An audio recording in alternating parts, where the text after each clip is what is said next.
Bienvenue. Alors, voilà le topo. On a besoin de cash et vite. Dans le système classique, c'est simple, on fait un prêt. Mais voilà, en finance islamique, les prêts à intérêt, c'est non. Du coup, comment on fait? Eh bien, c'est ce casse-tête qui a donné naissance à des solutions financières vraiment uniques. Et c'est ce qu'on va décortiquer aujourd'hui. La question a l'air simple comme ça, mais la réponse, elle, est bien plus subtile. Comment peut-on mettre la main sur du cash en urgence, disons pour une dépense imprévue ou pour saisir une super opportunité, tout en respectant les principes de la finance islamique? Eh bien, tout l'enjeu est là, dans les mécanismes qu'on s'apprête à examiner. Ok, voilà le plan de route. D'abord, on va se pencher sur une technique qui est interdite, le INAR, histoire de bien voir ce qu'il faut éviter. Ensuite, on passera à l'alternative qui, elle, est permise, le tawarruk. On verra la condition clé qui fait toute la différence et pourquoi, au final, le fond l'emporte sur la forme. Allez, on y va. Bon, attaquons le premier morceau, le INA. Au premier abord, ça ressemble à une vente tout à fait classique. On se dit, ok, rien d'anormal. Sauf que, si on creuse un tout petit peu, on se rend compte que c'est en fait une ruse assez maligne pour contourner une règle essentielle. Alors, le INA, comment ça marche concrètement? C'est assez simple en fait. Imaginez, une personne vend un objet à crédit pour, disons, 1200 euros.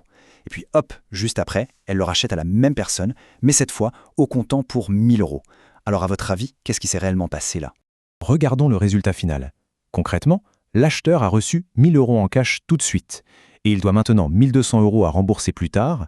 L'objet, lui, il a fait un aller-retour pour rien, il est revenu à son propriétaire initial. C'est ni plus ni moins qu'un prêt de 1000 euros avec 200 euros d'intérêt, vous ne trouvez pas? Voilà, c'est exactement ça. C'est un prêt qui s'est mis un costume de vente pour passer incognito. On a toute l'apparence d'une transaction commerciale, mais au fond, c'est juste un prêt à intérêt.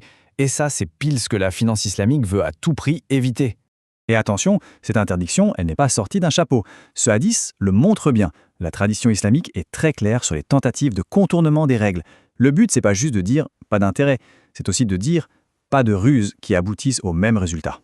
Ok, donc si déguiser un prêt, c'est non, comment on fait pour avoir des liquidités de manière légitime? Eh bien, c'est là qu'une autre structure entre en jeu, le tawarruk. Et la grosse différence, c'est que lui, il est basé sur une transaction qui est, elle, bien réelle. La clé du problème, c'est de trouver un montage qui permette de générer du cash, mais sans que ça finisse par ressembler à un prêt-intérêt. Et en fait, tout va se jouer sur des détails dans l'opération, et surtout dans le nombre de personnes impliquées. Alors, avec le tawarruk, voilà le principe.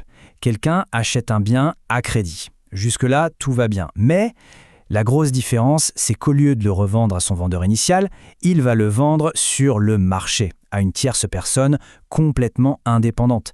Et croyez-moi, ce petit détail, il change absolument tout.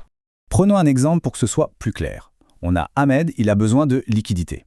Première étape, il achète une voiture à Fatih. Prix 12 000 euros, mais payable dans 1 an. À ce moment-là, Ahmed est le propriétaire de la voiture, c'est la sienne. Deuxième étape, Ahmed se retourne et vend cette même voiture à une troisième personne, Sobi, pour 10 000 euros, mais cette fois cash tout de suite. Vous voyez la différence? Elle est énorme. On n'est plus du tout dans une boucle où l'objet fait un aller-retour. Non, là on a deux ventes bien distinctes, deux vraies transactions. Une entre Fatih et Ahmed, et une autre, complètement séparée, entre Ahmed et Sobi. La voiture, elle, ne revient jamais chez Fatih. Là, on pourrait se dire, attendez, est-ce que c'est pas juste une arnaque un peu plus sophistiquée? Bonne question. Et la réponse tient en une seule condition. Mais alors, une condition absolument cruciale. C'est vraiment la ligne rouge qui sépare ce qui est permis de ce qui ne l'est pas. Et cette règle d'or, la voici. Il ne doit y avoir absolument aucune entente, aucun arrangement préalable entre les trois parties. Fatih, le premier vendeur, ne doit rien avoir à faire avec Sobi, l'acheteur final. Sobi, c'est un vrai acheteur qui arrive du marché, pas un complice qui est là pour jouer un rôle dans le montage. En d'autres termes, la deuxième vente, c'est la Sobi, doit être 100% réelle. Ça veut dire que quand Ahmed achète la voiture, il en prend vraiment possession et les risques qui vont avec. S'il a un accident avec avant de la revendre, eh bien tant pis pour lui.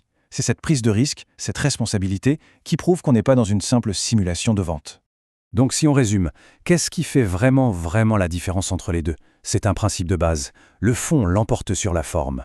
Ce qui compte, c'est l'intention réelle et la réalité économique derrière l'opération, bien plus que son simple habillage juridique.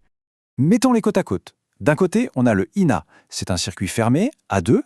L'objet n'est qu'un pion dans le jeu. Un prétexte, c'est l'apparence d'une vente qui cache un prêt. Et de l'autre, le tawarruk. Là, le circuit est ouvert, avec 3 acteurs indépendants. l'objet est vraiment vendu, il part sur le marché, c'est une transaction authentique qui permet de répondre à un besoin de liquidité de manière légitime. Donc la chose la plus importante à retenir, c'est ça. C'est l'arrivée de ce troisième acteur, qui est bien réel et indépendant, qui casse complètement la logique du prêt. On passe d'une combine financière à une vraie opération commerciale, il y a une prise de risque, un vrai transfert de propriété, et c'est là que réside toute la différence. Et on va finir là-dessus avec une question qui fait réfléchir. En finance, est-ce que la simple structure d'une transaction, aussi ingénieuse soit-elle, suffit à la rendre éthique? Ou est-ce que ce sont l'intention réelle et le résultat concret qui priment sur tout le reste?